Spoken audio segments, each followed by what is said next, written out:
نحمدہ و نصلی علی رسولہ الکریم۔ آج 17 رمضان المبارک ہے۔ آج ہی کے دن 1500 برس پہلے بدر کے میدان کے اندر وہ واقعہ رونما ہوا جس نے پوری تاریخ انسانیت کا رخ موڑ کر رکھ دیا۔ 313 نہتے لوگ ایک ریتلے اور چٹیل میدان کے اندر تنے تنہا اور خالی ہاتھ کھڑے ہیں، محض اللہ کے مان پر، اللہ کی قدرت کے مان پر، اور انہوں نے وہ لازوال قربانی رقم کی کہ جس کے صدقے آج ہم مسلمان بیٹھے ہیں۔ صحابہ اگر اپنے خون اور ہڈیوں سے کا قیمہ نہ بنواتے اور یہ قربانیاں نہ دیتے تو آج ہم مسلمان نہ ہوتے۔ یہ ان کا احسان ہے، موت تک ہم ان کے اس احسان کو نہیں اتار سکتے، اس لیے اپنی دعاؤں میں صحابہ کو ہمیشہ یاد رکھنا چاہیے۔ اللہ اکبر۔ تاریخ کے جتنے بھی واقعات گزرے ہیں یہ صرف پڑھنے کے لیے نہیں ہوتے بلکہ ان سے سبق حاصل کرنا ہوتا ہے۔ بدر کے میدان کے بھی بہت سارے سبق ہیں، جن میں سب سے بڑا سبق یہ ہے کہ اللہ کی مدد کس طرح آتی ہے۔ بدر محض ایک جنگ نہیں ہے، بدر اس بات کا پیغام ہے کہ اللہ کی مدد لینی ہو تو کس طرح لی جاتی ہے۔ احد اس بات کا پیغام ہے کہ اللہ کی آئی ہوئی مدد کس طرح ختم ہو جایا کرتی ہے۔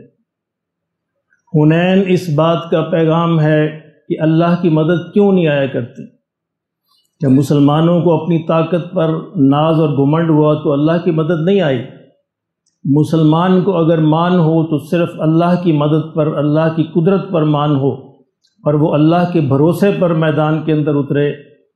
اور دوسرا بڑا اہم سبق یہ ہے کہ اللہ کی مدد تب آتی ہے جب انسان اپنا سب کچھ لگانے پر آمادہ ہو جاتا ہے۔ اگر انسان گھر پر رہے تو پھر اللہ کی مدد نہیں آیا کرتی، یہ اللہ کے ضابطے اور قانون کے خلاف ہے۔ آقا دو عالم صلی اللہ علیہ وسلم مدینے کے اندر بیٹھ کر بھی دعائیں کر سکتے تھے، لیکن آپ نے عمل کے میدان کے اندر اترے ہیں۔ پچھلے 13 برس کی جو کمائی تھی، 313 لوگ تھے، ان سب کو لے کر عمل کے میدان کے اندر اترے اور اپنی جھولی پھیلا کر اللہ کے حضور عرض کیا کہ مولا میری کمائی یہی ہے، اگر آج میری یہ کمائی لٹ گئی تو قیامت کے دن تک تیرا کوئی نام لیوا نہیں رہے گا۔ تو بدر کا دوسرا پیغام یہ ہے کہ ہمیں سب کچھ لگا کر جو ہم کر سکتے ہیں کریں، کرنے کے بعد پھر اللہ کے حضور ہاتھ پھیلائیں کہ مولا تو اسے قبول فرما لے۔ اور جب اللہ قبول فرماتا ہے تو پھر اللہ اپنی مدد بھیج دیتے ہیں۔ بدر کا ایک اور بڑا اہم پیغام یہ ہے، وہ ہے علم و تعلیم کی اہمیت۔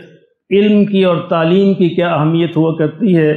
جب بدر کے میدان میں 70 قیدی جو ہیں کفار کے وہ قید کیے گئے تو آقا دو عالم صلی اللہ علیہ وسلم یہ کر سکتے تھے کہ لازماً نفاذ کرتے کہ ہر کوئی فدیہ دے پھر رہا کیا جائے گا، لیکن یہ لازمی نہیں کیا۔ فرمایا کہ جو فدیہ نہیں دے سکتا وہ 10 مسلمانوں کو پڑھنا لکھنا سکھا دے۔ یعنی عین تاریخ کے اس لمحے کے اندر جب مسلمان معاشی طور پر انتہائی بدحال تھے، حضور نے پیسے کو ترجیح نہیں دی صلی اللہ علیہ وسلم، بلکہ علم اور تعلیم کو اہمیت دی، جس کے اندر اس قوم کے لیے یہ پیغام ہے کہ آج اگر یہ قوم بھی 20 برس، صرف 20 برس اگر اپنے پیسے کو اور باقی سب چیزوں کو پیچھے چھوڑ کر علم اور تعلیم کو اولین اہمیت دے لے تو یہ قوم ترقی کر جائے گی۔ ہماری بدقسمتی یہ ہے کہ ہمارے بجٹ میں سب سے کم رقم تعلیم کے لیے صرف کی جاتی ہے، تو ہم کیسے ترقی کر سکتے؟ اور جن قوموں نے آقا دو عالم صلی اللہ علیہ وسلم کے اس اسوہ سے سبق حاصل کیا، انہوں نے اسی دور کے اندر یہ ترقی کر کے دکھائی۔ دوسری جنگ عظیم کے اندر جاپان جو ہے وہ زیرو ہو گیا، بالکل ختم ہو کے رہ گیا۔ انہوں نے یہ اس بات کا تہیہ کیا کہ ہم تعلیم پہ صرف کریں گے، باقی سب چیزوں کو پیچھے چھوڑا، تعلیم پہ صرف کیا تو 20 برس میں دوبارہ اپنے پاؤں پر کھڑے ہو گئے۔ دیوالیہ پن کی سرحدوں پہ کھڑی اس قوم کے لیے پیغام ہے بدر کا کہ یہ بھی تعلیم پر صرف کرے 20 برس کم از کم، تو سب کچھ پیچھے رہ جائے گا اور یہ قوم آگے نکل جائے گی۔ بدر کا ایک اور بڑا خوبصورت پیغام یہ ہے کہ جو نیک بیویاں ہوتی ہیں ان کی قدر کیسے کی جاتی ہے۔ اس طرح کے پیغام شاید آپ نے نہ سنے ہوں اور بدر کی لڑائی ہی سنی ہو۔ نیک بیویاں بہت بڑی دولت ہوتی ہے۔ اس میدان کے اندر بھی حضور اپنی بیوی سیدہ خدیجہ کو نہیں بھولے رضی اللہ تعالی عنہا۔ جب اس بات کا فیصلہ کیا گیا کہ فدیہ لے کر جو قیدیوں کو چھوڑا جائے گا، تو حضور کی پیاری بیٹی سیدہ زینب کے شوہر جو اس وقت مسلمان نہیں ہوئے تھے وہ بھی قیدی بن گئے تھے، اور ان کی بیوی حضرت زینب رضی اللہ تعالی عنہا مکہ مکرمہ کے اندر تھیں، اس وقت تک مدینہ نہیں آئی تھیں چونکہ خاوند ابھی مسلمان نہیں ہوا تھا۔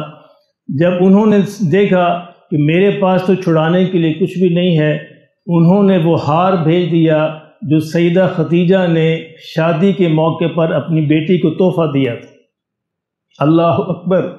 جب یہ ہار جو ہے حضور اقدس صلی اللہ علیہ وسلم کے سامنے پیش کیا گیا تو حضور کو اپنی پیاری بیوی خدیجہ یاد آ گئی۔ نیک بیویوں کو اس طرح یاد رکھا جاتا ہے، کیسا عجیب موقع ہے۔ حضور کے سامنے ہار آیا اور حضور کی آنکھوں میں آنسو آ گئے، خدیجہ کی یاد آ گئی، اور حضور صلی اللہ علیہ وسلم نے ارشاد فرمایا، میرے صحابہ اگر تم اس بات کی اجازت دو تو میں ایک بیٹی کو اس کی ماں کی نشانی واپس کر دوں۔ صحابہ نے کہا، یا رسول اللہ صلی اللہ علیہ وسلم، یہ ہوتے ہیں لیڈر، یہ لیڈر ہوتے ہیں، یہ لیڈر کہلاتے ہیں۔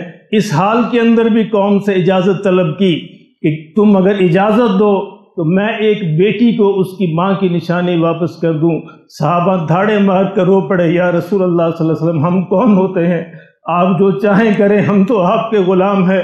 تو حضور صلی اللہ علیہ وسلم نے اپنی پیاری بیوی کو اس طرح یاد رکھا، ان کا وہ ہار جو ہے واپس کر دیا گیا، اور ان کے شوہر کو اس شرط پر رہا کر دیا گیا کہ تم مکے پہ جا کے میری بیٹی کو مدینہ بھیج دینا۔ میرے محترم دوستو، وقت کم ہے، ورنہ میں آپ کو اور بھی بہت سارے بدر کے پیغام سناتا، لیکن یہ 3 پیغام یاد رکھیے کہ اللہ کی مدد کس طرح آیا کرتی ہے، اور علم اور تعلیم کی اہمیت کیا ہے، اور نیک بیویوں کو کس طرح یاد رکھا جاتا ہے۔ اللہ ہمیں بھی نصیب فرمائے۔